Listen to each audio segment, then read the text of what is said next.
Praise the lord. ఈ యొక్క వారం యొక్క పాడ్కాస్ట్లోనికి మీ అందరిని ఆహ్వానిస్తున్నాం ప్రభువైన యేసుక్రీస్తు నామములో.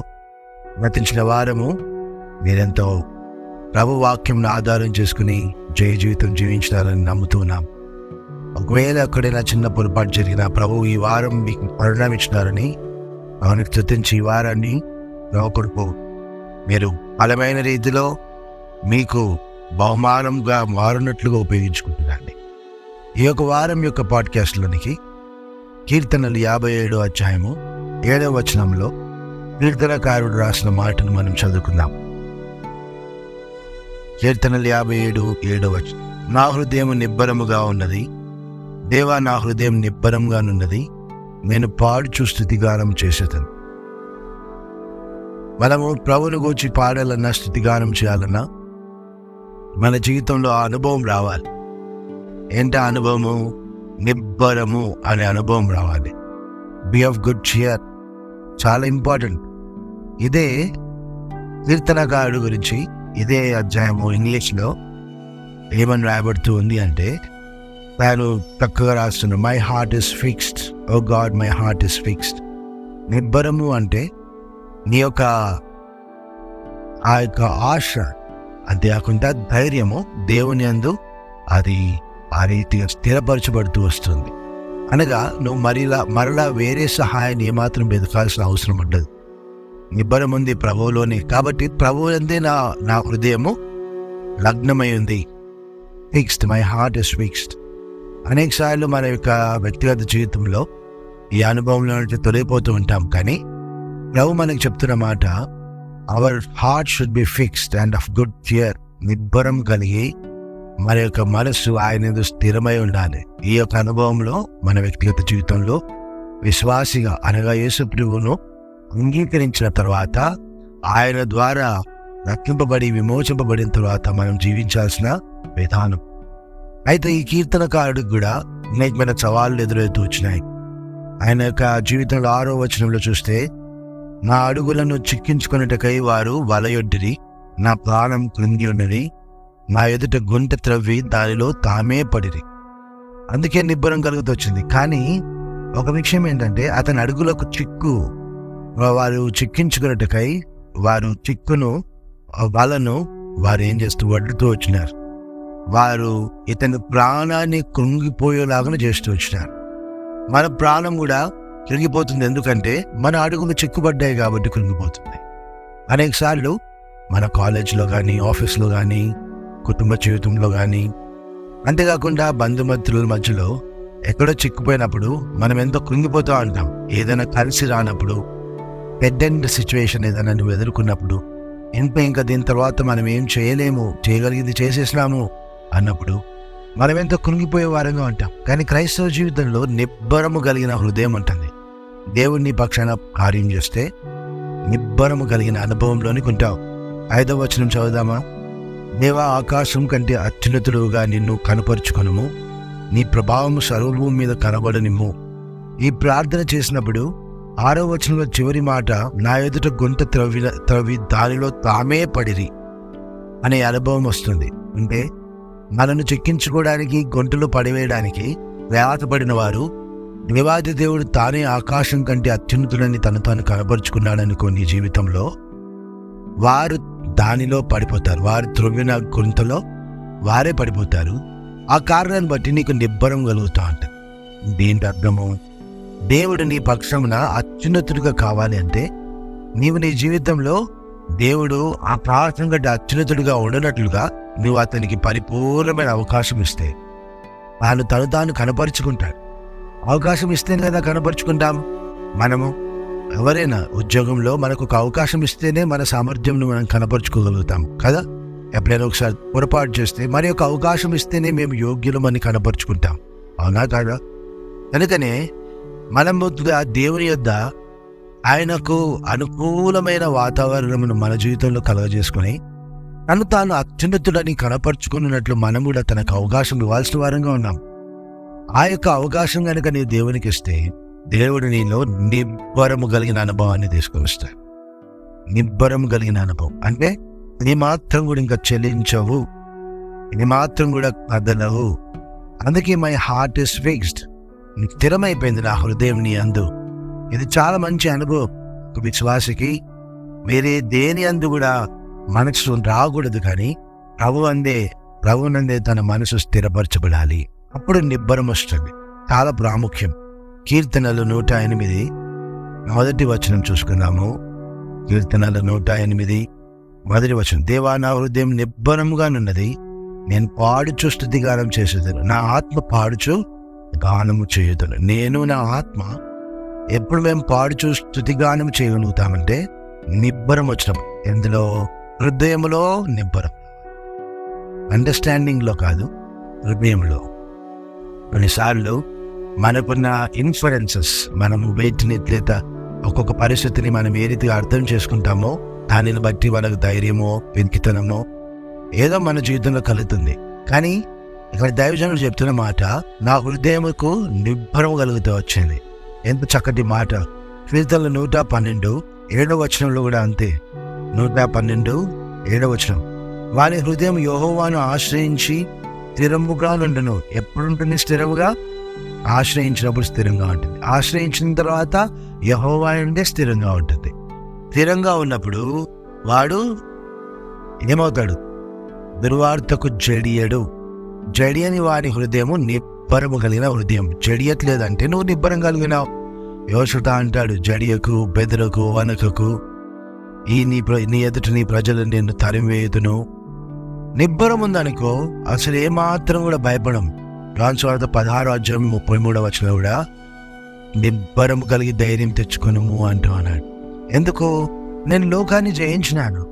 లోకాన్ని జయించిన యేసుక్రీస్తునందు నీవు నీ మనసును స్థిరపరిచినట్లయితే, ఆశ్రయించుకున్నట్లయితే, ఆయన మీదనే నీ మనసును ఆశ్రయించినట్లయితే నీవు స్థిరమై నువ్వేమవుతావు?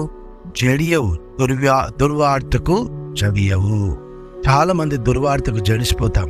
ఎందుకంటే ఒక్క దుర్వార్త అనేకమైన వాటిని ఆమె తారుమారు చేస్తుంది. ఎందుకంటే ఒకదాని మీద ఒకటి ఆధారపడి ఉంది కాబట్టి. ఒకసారి చదువులో ఫెయిల్ అయిపోయినాం అనుకో, ఒక ఇయర్ వేస్ట్ అయిపోతుంది. ఒక ఇయర్ వేస్ట్ అయిపోయింది అనుకో, మనకు జాబ్లో 1 year వేస్ట్ అయిపోతుంది. కొన్నిసార్లు ఎక్కువ సంవత్సరాలు కూడా వేస్ట్ అయిపోతాయి. ఆ రీతిగా వివాహం కూడా వేస్ట్ అయిపోతుంది. ఒకవేళ మనము వివాహమైన తర్వాత కూడా మనము పిల్లల కొరకు వేచి ఉంటున్నప్పుడు ఒక సమయంలో కలగలేదనుకో, ఇప్పుడు కూడా మనము ఆ దుర్వార్తను బట్టి ఆ యొక్క సమయాలు మన చేతులు లేవనే దుఃఖంలోనికి వెళ్ళిపోతాం, గడిసిపోతూ ఉంటాం. ఈసారి ఏ రీతి ఉంటుందో, ఇప్పుడు ఏమవుతుందో, ఈ ఇంటర్వ్యూలో ఏమవుతుందో, ఏ రీతిగా మనం భయపడే వారంగా ఉంటాం, గడిసిపోతాం. కానీ యెహోవా యందు ఆశ్రయించిన వాని పరిస్థితి ఎట్లుంటుందంటే వారు స్థిరంగా ఉంటారు, వారు జడియరు, దుర్వార్తకు జడియరు. నిబ్బరం యొక్క అర్థం ఏంటంటే జడియము. నిబ్బరం యొక్క అర్థం ఏంటంటే జడియము. చాలా ప్రాముఖ్యమైన అనుభవం. విశ్వాస జీవితంలో దేనికి జడియకూడదు. కానీ ఈరోజు ప్రభువుని వదిలిపెట్టడం గల కారణం ఏంటంటే జడిసిపోవడం. లేకపోతే ప్రభువుని వెంబడించడానికి భయపడడానికి గల కారణం ఏంటంటే జడిసిపోతాను. ప్రభుతో పోతే మేము ఇంతగా శోధనలు ఎదుర్కోవాలి, ఏ రీతిగా నిలబడతాము, ఒక కాలేజ్లో లేకపోతే ఆఫీస్లో మేము ఇన్నిటికీ జవాబిచ్చుకోవాలి, ఏ రీతిగా నిలబడతాము అని భయపడుతూ ఉంటాం. నిబ్బరం లేని మనసు వస్తుంది. కానీ నీ మనసు ఆయన యందు ఆశ్రయించినట్లయితే స్థిరమవుతుంది. Your heart will be fixed. నిబ్బరం కలిగి ఉంటావు, ఏమాత్రం కూడా జడియవు. ఇంకా ఈ అనుభవం నీకు కావాలంటే ప్రభు దగ్గరికి రా. ప్రభా, చాలా విషయాల్లో జడిసిపోతున్నాను, నిబ్బరంగా లేను. ఉదయకాలం లేవాలంటే నాకు అప్పగించిన పనులు కుటుంబం పట్లనో, ఉద్యోగం పట్లనో, వ్యక్తిగతంగానో, సమాజంలోనో చాలా నన్ను నేను రుజువు చేసుకోవాలి, I have to prove my self అనే భయముతో, లేకపోతే నేను ఈ యొక్క పని చేయకపోతే చాలా విషయాలకు ఇబ్బంది అవుతుందని బెదిరిపోతున్నాను, కావాల్సిన సహాయం రావట్లేదని జడిసిపోతున్నాను, నాకు సహాయం ఇవ్వు. Give me the wisdom.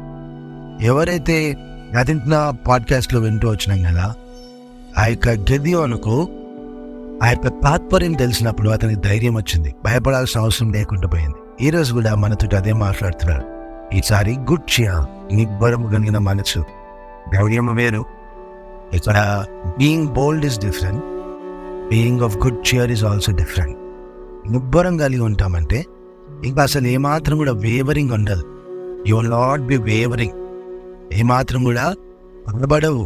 అలాంటి మంచి అనుభవంలోనికి దేవుడు నేను తీసుకొని వస్తాడు. తాత్పర్యం తెలిస్తే, ప్రభు నీకు ఆ యొక్క భావమును నీకు బయలుపరిస్తే నీకు ఆ అనుభవం ఉంటుంది. ప్రార్థనలోకి వెళ్ళి నీకు ఏ సమస్య ఉన్నా ప్రభు సన్నిధిలో ప్రార్థించే, ప్రభా దీని భావం అర్థమవడం లేదు, నా హృదయం నిబ్బరంగా లేదు, నాకు సహాయపడు అని ప్రార్థించి. మత్తయి సువార్త 14:27 ఒక మాట ఉంది. వెంటనే యేసు ధైర్యము తెచ్చుకొనుడి, నేనే భయపడకుడని శిష్యులతో చెప్తూ వచ్చినాడు. ధైర్యము తెచ్చుకొనుడి, నేనే భయపడకుడని. కొన్నిసార్లు విశ్వాస జీవితంలో కూడా, క్రైస్తవ జీవితంలో కూడా దేవుడు పనిచేస్తున్నాడా లేకపోతే సాతాను పనిచేస్తుందా నేను కూడా భయపడుతూ అంటాం. నా తప్పులకు నేను శిక్షణ అనుభవిస్తున్నానా లేకపోతే దేవుడు శిక్షిస్తున్నాడా, ఎందుకు ఈ సమస్యలు నాకు ఎదురవుతున్నాయి అన్న భయం కూడా వస్తుంటుంది కొన్నిసార్లు.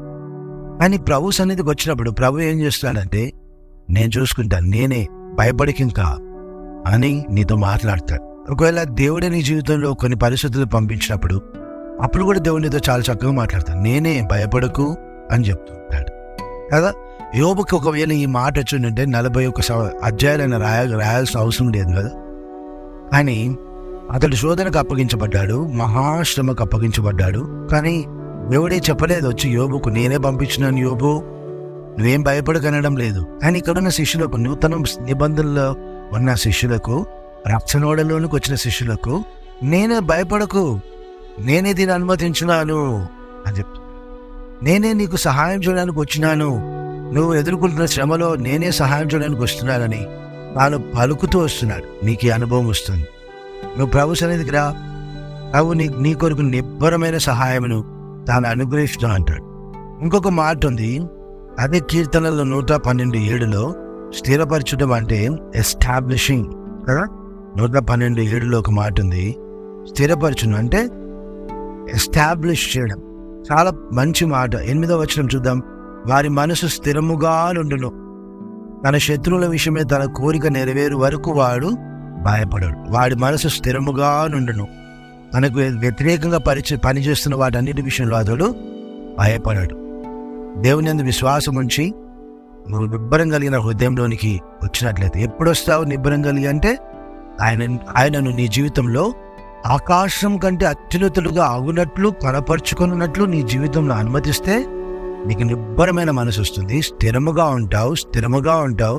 ఏ విషయంలో భయపడవు, నీ మనసు స్థిరమవుతుంది. నువ్వు అనుమతించాలి. సర్వభూమి మీద ఆయన ప్రభావము, నీ జీవితంలో అన్నిటిలో ఆయన వాక్యం యొక్క ప్రభావము, ఆయన ఆత్మ యొక్క ప్రభావము నువ్వు కనపరచనిస్తే ఇప్పుడు నీకు నిబ్బరం ఉంటుంది. దేవుని వాక్యానికి, దేవునికి నీ జీవితంలో పూర్తి అవకాశం. తానే గొప్పవాడే, తనను తాను కనపరుచుకోవాలి. ఆయన గొప్పవాడైతే అలలన్నీ ఆగిపోతాయి. అందుకే మత్తయి సువార్త 4:27 ఆయన అలల ఎదుట నిలబడినప్పుడు శిష్యులకు ఇంకా భయపడాల్సిన అవసరం లేదన్న సంగతి గుర్తు చేస్తున్నారు. కారణము ఆయనే ఆకాశము కంటేను, అలల కంటేను, భూమి కంటేను, సర్వభూమి కంటేను తన ప్రభావమును ఆయన అత్యున్నతముగా హెచ్చించుకొని కనపరుచుకుంటున్నాడు. కాబట్టి వీరు భయపడిన అవసరం లేదు. నీ జీవితంలో కూడా అలాంటి రీతిలో దేవుడు పని చేస్తాడు. అయితే నువ్వు అనుమతించాలి. ప్రభువా నువ్వు పని చేయవా అని ప్రభు సన్నిధికి వచ్చి మనం ప్రభువును అడగాలి. ఆదికాండం 41:32 ఒక మాట ఉంది. ఒక్కటి మాట మనం చదువుదాం. నేను మీకు చదువుతాను, మీరు వినండి. 41:32 41 Genesis and 32. ఈ కార్యములు దేవుని వలన నిర్ణయింపబడి ఉన్నది, ఇది దేవుడు శీఘ్రంగా జరిగించు, అందుచేతనే ఆ కళ ఫరోకు రెట్టింపబడిను. నీ జీవితంలో ఏదైనా దేవుడు నిర్ణయించినట్లయితే మరల దాని గురించిన సహాయం వస్తుంది. నేనే భయపడుకుడి, నేనే జడియకుడి అని దేవుడు చెప్పినప్పుడు నువ్వు ఇక భయపడాల్సిన అవసరం లేదు. ఆ కార్యంలో దేవుడు నీకు సహాయం చేస్తాడు, నీకు సహాయం చేస్తాడు. నిర్ణయించబడిందా లేదా నీకు అర్థం అవ్వాలంటే ప్రభు సన్నిధికి వచ్చినప్పుడు ఆయన నీతో మాట్లాడుతుంటారు, రెట్టింపు సార్లు మాట్లాడుతూ ఉంటారు. అప్పుడప్పుడు ఇది నిర్ణయించబడిందా లేదా అని కూడా భయం ఉంటుంది. నిబ్బరంగా ఉండాం మనం. ఇది నిర్ణయించబడిందో లేదో, వివాహం విషయంలో ప్రభు ఇది నిర్ణయించినాడో లేదో, కాలేజ్ అడ్మిషన్ విషయంలో ప్రభు నిర్ణయించినాడో లేదో, ఏదైనా బ్యాంక్స్లో డిపాజిట్ల విషయంలో ప్రభు నిర్ణయించినాడో లేదో, ఇల్లు కొనడం విషయంలో ప్రభు నిర్ణయించినాడో లేదో, ప్రభు మందిరంలో ఉపయోగపడటం విషయంలో ప్రభు నిర్ణయించినాడో లేదో, అప్పుడు ప్రభు సన్నిధికి వచ్చినప్పుడు ప్రభు వాక్యంను అత్యున్నతంగా హెచ్చించబడటకు కనపరుచుకుంటూ నువ్వు అనుమతిస్తే నీ మనసు నిబ్బరమవుతుంది. రెట్టింపుసారి అని మాట్లాడినప్పుడు నీకు నిబ్బరమవుతుంది నీ మనసు. ప్రభు ఆ రీతి కృప చూపిస్తాడు. అపోస్తల కార్యంలో అనేక సార్లు పౌలుతో దేవుడు ఇటు విషయాలను గుర్తు చేస్తున్నాడు నిబ్బరంగా ఉండే విషయంలో. అపోస్తల కార్యం 23:11 ఒక చక్కటి మాట ఉంది, ఒక చక్కటి అనుభవం ఉంది పౌలుది. రాత్రి ప్రభు అతని ఎదుట నిలుచుండి ధైర్యంగా ఉండము, యెరూషలేములో నన్ను గూర్చి నీవేలాగూ సాక్ష్యం ఇచ్చితివో అలాగున రోమాలో కూడా సాక్ష్యం ఇవ్వవలసి ఉన్నదని చెప్పాను. అతను ఎదుర్కొంటున్న పరిస్థితి ఉంది. అందరి ఎదుట వేదన చేయబడుతున్నాడు, ప్రశ్నించబడుతున్నాడు. కానీ ప్రభు ఏం చెప్తున్నాడు? ధైర్యంగా ఉండము, నువ్వు నా కొరకు సాక్షిగా ఉన్నావు. నీ జీవితంలో ప్రభు కొరకు సాక్షిగా ఉంటే ధైర్యపరచడానికి దేవుడే వస్తాడు. నువ్వు నీ కాలేజ్లో, ఆఫీస్లో నువ్వు నిర్ణయాలు తీసుకున్న కారణాన్ని బట్టి వాళ్ళు చేసిన చెడు పనుల్లో నువ్వు పాలిభాగస్తుడిగా ఉండనప్పుడు ప్రభు నీ విషయంలో ఈ రీతిగా మాట్లాడతాడు. ధైర్యంగా ఉండము, ఇక్కడ సాక్షిగా ఉన్నట్లే రాబో దినముల్లో నిన్ను సాక్షిగా నిలబెడతాను అని నిన్ను ధైర్యపరుస్తాను. ఆ మనసుకు ధైర్యం వస్తుంది. మనసు స్థిరంగా ఉంటే చాలు, శత్రువుని జయించేస్తాం, పరిస్థితుల్ని జయిస్తాం. అనేకసార్లు ఈ నిబ్బరం లేని కారణాన్ని బట్టి మన యొక్క చుట్టుపక్కల పరిసరాల్లో మనం సాక్షిగా నిలబడలేకపోతున్నాం. అంతేకాకుండా 27వ అధ్యాయం 22వ అపోస్తల కార్యము 27-22 ఎప్పుడైనాను ధైర్యం తెచ్చుకునేదని మిమ్మల్ని వేడుకొనుచున్నాను. ఎవరికే గాని మీలో ఎవని ప్రాణమునకును హాని కలగదు. ప్రభువు కనుక నీ జీవితంలో అత్యున్నతంగా ఆకాశం కంటే హెచ్చింపబడి సర్వభూమి మీద తన ప్రభావమును చూపినట్లు నువ్వు ఆయన వాక్యానికి, ఆయన చూపిన క్రమానికి విధేయత చూపిస్తే నీ ప్రాణానికి ఎటువంటి హాని రాదు. ఆ ధైర్యము, ఆ నిబ్బరం కలిగి ఉండు. ఏదైనా అనారోగ్యంలో ఉన్నావా? చాలా రోగకరమైన పరిస్థితులు ఉన్నావా? డాక్టర్స్ చెప్పినారా అస్సలు హీలింగ్ లేదు అన్నారా? అయ్యో ఏం పాపానికి దేవుడు నన్ను ఇట్లా శిక్షించినాడు అని బాధపడుతున్నావా? పాపం నొప్పుకొని విడిచిపెడితే ప్రభువు నీ ప్రాణానికి హాని కలగనీకుండా కాపాడతాడు. ఒకవేళ ప్రభు కృపను బట్టి, ప్రభు మహిమ కొరకు ఇది ఏమైనా ఈ రోగం కానీ శ్రమ కానీ వచ్చినట్లయితే నీ ప్రాణానికి ఏ హాని రానివాడు. నిబ్బరం కలిగి ఉండు. ఈ రెండు విధానంలో కూడా నువ్వు నిబ్బరమే కలిగి ఉండాలి, మౌనమే వహించాలి. కారణం మన దేవుడు ప్రేమ గలవాడు, నమ్మదగిన వాడు, కూడా పిలిచినవాడు. కాబట్టి ఆయన ప్రేమతో సరిచేస్తే నువ్వు ఎట్లు బాగుపడతావు. ఒకవేళ నీవు నీ తప్పును బట్టి పడిపోయినా ఆయన క్షమించి నిన్ను మరలా స్థిరపరిచేవాడిగా ఉన్నాడు. ఏ రీతిగా ఉన్నావు? 25వ అదే అపోస్తల కార్యం 27 కాబట్టి అయ్యలారా ధైర్యము తెచ్చుకుని నాతో దూత చెప్పిన ప్రకారం జరుగునని నేను దేవుని నమ్ముచున్నాను. దేవుని వాక్యము దేవుని దూత ద్వారా, అనగా దేవుని పాపురి, దేవుని సేవకుని ద్వారా వచ్చినట్లయితే, లేదా నీకు నీ యొక్క అనుదిన భాగంలో నువ్వు చదువుతున్న వాక్యం ద్వారా నీతో వచ్చినట్లయితే నువ్వు నిబ్బరం కలిగి ఉండాలి. ఆయన వాక్యం నీతో మాట్లాడుతున్నాడు అంటే ఆయన ఆకాశం కంటే అత్యున్నతంగా తను తాను కనపరుచుకోగలుగుతాడు నీ జీవితంలో. కాబట్టి నువ్వు నిబ్బరం కలిగి ఉండు. మంచి దేవుడు తన స్వాధీనంలోకి తీసుకున్నాడని నువ్వు గుర్తించాలి. 36వ చూద్దాము. అప్పుడు అందరూ ధైర్యం తెచ్చుకొని ఆహారము పుచ్చుకొనిరి. నీకున్న సమస్యను బట్టి ఆహారం పుచ్చుకొనుకుంటున్నావేమో, తల్లిదండ్రులతో మాట్లాడుకుంటున్నావేమో, భార్యాభర్తలు మాట్లాడుకుంటూ మానేసినారేమో, లేకపోతే ఒక పనిని పూనుకొని మానేసినారేమో, వాక్యం చదవడం మానేసినారేమో, మందిరానికి రావడం మానేసినారేమో, దేవుని సేవకులతో సత్సంబంధం కలిగి ఉండటం మానేసినారేమో, పరిశుద్ధుల సహవాసాన్ని మానేసినారేమో. ఈ ఉపవాసాన్ని మానేసేసి ప్రభు సన్నిధికి వచ్చి తిరిగి పరిశుద్ధమైన జీవార్థమైన ఈ భోజనము సహవాసమును తిరిగి ఆరగించు. ప్రభు కార్యం చేస్తాడు. క్షమించుటకు బలవంతుడు, అన్ని పరిస్థితులు మార్చుటకు సమర్థుడు. ఆయనకు అసాధ్యం ఏది లేదు. ఒక మాట గుర్తు చేస్తాను. పౌలు రాస్తూ వచ్చినాడు, ఒక్కసారి వెలిగింపబడి ఆయన రుచి చూసిన తర్వాత ఆయన కనుక నువ్వు తిరస్కరిస్తే, విసర్జించితే, అప్పుడు దేవుడు నిన్ను రక్షించడం అసాధ్యం. కారణం ఏంటంటే పరిశుద్ధాత్మను దుఃఖపరిచినావు కాబట్టి. పరిశుద్ధాత్మనిచ్చి పరిశుద్ధాత్మను నువ్వు రుచి చూసిన తర్వాత కూడా ఆయనకు విరోధంగా పాపం చేస్తే అప్పుడు అసాధ్యం. ఎందుకంటే ఒక్కసారి మనుషులందరి కొరకు ఆయన చనిపోయినాడు. మరలా నీ కొరకు నా కొరకు చనిపోడు. ఇంకా ఒకసారి చనిపోయినాడు. మరలా నువ్వు అవకాశం దొరుకుతుంది అనుకోవద్దు. ఆయన మరలా మానవ అవతారం ఎత్తడు. నీవు వెలిగించబడి విరుగు. పరిశుద్ధాత్మను దుఃఖపరిచి పాపంలోనికి వెళ్ళిపోతే ఇప్పుడు నువ్వు రక్షించబడడం కష్టం. కానీ ఆ రీతిగా లేనప్పుడు ప్రభు నీతిమంతుని వేవడం స్టార్ట్ ధైర్యంగా ఉండు. ఇప్పుడు కూడా ఒకవేళ పరిచినావు అనుకో, నిజముగా పశ్చాత్తాపడితే నువ్వు ఖచ్చితంగా దేవుడు సమకూరుస్తాడు. అపోస్తలుల కార్యం 16:5 ఒక మాట ఉంది, చూద్దాము. నేను మీ కొరకు చదువుతాను. కనుక సంఘములు విశ్వాసమందు స్థిరపడి అనుదినము లెక్కకు విస్తరించుచున్నాను. నువ్వు స్థిరపడితే తప్ప విస్తరించవు. సంఘములో స్థిరపడాలి, అప్పుడు విస్తరిస్తుంది. ఇది దైవిక నియమం. అర్థమైందా? సంఘం విస్తరిస్తుందంటే నువ్వు కూడా విస్తరిస్తున్నట్టే అర్థం, నీకు కూడా బలం పెరుగుతున్నట్టు అర్థం. కనుక నువ్వు సంఘంలో స్థిరం అవ్వాలి. నిబ్బరమైన మనసు కలిగిన వాడు మాత్రమే, ఎవరి మనసు అయితే స్థిరంగా ఉంటుందో ఆ నిబ్బరం కలిగిన మనసు కలిగిన వాడే సంఘంలో స్థిరపరచబడతాడు. అందుకే ఈనాడు చాలామంది దేవుని ఇంటికి క్రమంగా ఉండరు. కారణం ఏంటంటే ప్రభువులో వారు నిబ్బరం కలిగిన వారు లేరు. వారి హృదయం ప్రభువులో నిబ్బరం కలిగి లేదు. నువ్వు ఆ పరిస్థితులు ఉన్నావా? ప్రభు నీతో మాట్లాడుతున్నాడు. నువ్వు ప్రభువు నుండి దూరంగా వెళ్ళిపోతున్నట్లయితే ప్రభు నిన్ను సమకూర్చుకుంటూ సిద్ధంగా ఉన్నాడు. ఒకసారి రా. లేదా నీకున్న పరిస్థితుల విషయంలో నేనే భయపడకు, నేను అన్ని మార్చుతాను అని మాట్లాడే దేవుడు నీవు కలిగి ఉండవు.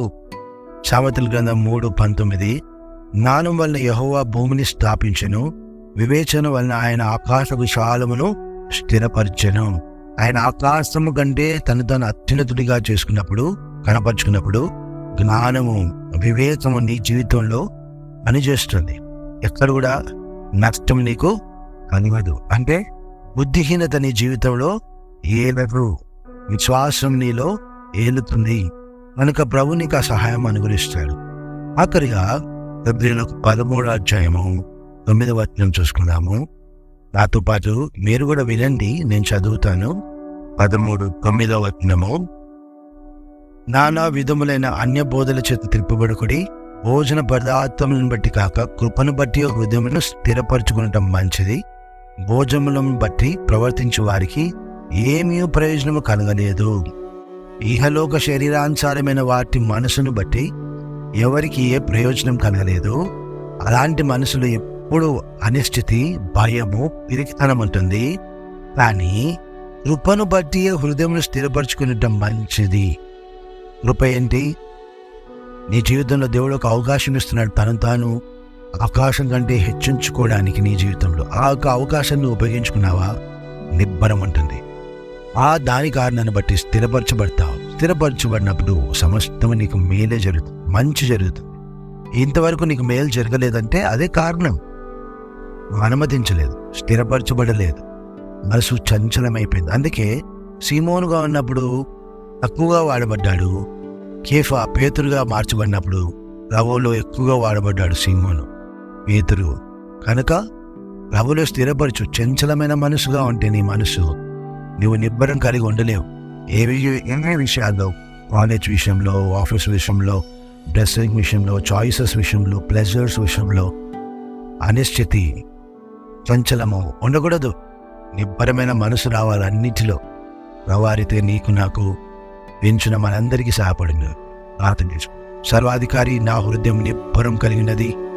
దేవా, నా హృదయం నిబ్బరం కలిగి ఉన్నదన్న మాట విశ్వాసులుగా చేరేసిన మా జీవితంలో నీ అందు ప్రేమ మాలో కలగజేసిన మాకు దేవా, నిబ్బరమైన మనసును కూడా కలుగు చేయమని వేడుకుంటున్నాం. తాత్పర్యములను బయలుపరచు. అన్నిటికంటే ఎక్కువగా నేను హెచ్చించే అనుభవంలోనికి రప్పించు. అనేకమైన విషయాల్లో భయాందోళన కలిగి ఉన్నాం. అనిశ్చితి, శత్రువు భయం, అనానుకూలత యొక్క భయం, అన్సర్టనిటీ యొక్క ఫియర్ మమ్మలను ఏలుతుంది. వీటన్నిటి నుంచి విడిపించు. నీ వాక్యంని ఆధారం చేసుకొని మాకు వ్యతిరేకంగా రూపించబడిన పరిస్థితులు వాటంతట అవే గొంతులో పడిపోనట్లు, తొలిగిపోనట్లు కార్యం చేయమని నీవు మా ప్రార్థన ఆలకించి జవాబిచ్చడం నమ్ముతున్నాం. తెరిచిన ప్రజల యొక్క అక్కర్లు తీర్చు. వారికి ఉన్న సవాళ్లకు సహాయపడు. వేటాడబడుతున్నగా విడిపించు. వేటహాని ఊరి నుండి తప్పించు. అన్నిట్లో విజయం ఇవ్వని నీ రక్త ప్రోక్షణలు తీసుకుని వస్తూ మనుషులను నీ రక్త ప్రోక్షణ కింద తీసుకుని వచ్చి నిబ్బరం కలిగి ధైర్యం తెచ్చుకొని స్థిరమైన మనసు కలిగిన వారమేమిటో కృపనిమ్మని స్తుతిస్తూ ఈ వారం అంతట్లో పాపం నుండి తప్పించమని నిరాకరణ కొరకు సిద్ధపరచమని అనేచున్నాం పెట్టి ప్రార్థిస్తున్నాం తండ్రి. ఆమేన్. Thank you. మీరు మరి ఒకసారి పాడ్కాస్ట్లో మాతో పాటు మీరు కలిసి వచ్చినారు. ప్రభు మిమ్మల్ని మీ కుటుంబాన్ని ఖచ్చితంగా దీవిస్తాడు. మీ అందరి కొరకు ప్రార్థన చేస్తున్నాం. ప్రభు మీకు తోడే ఉండనుగా. ఆమేన్. Praise the lord.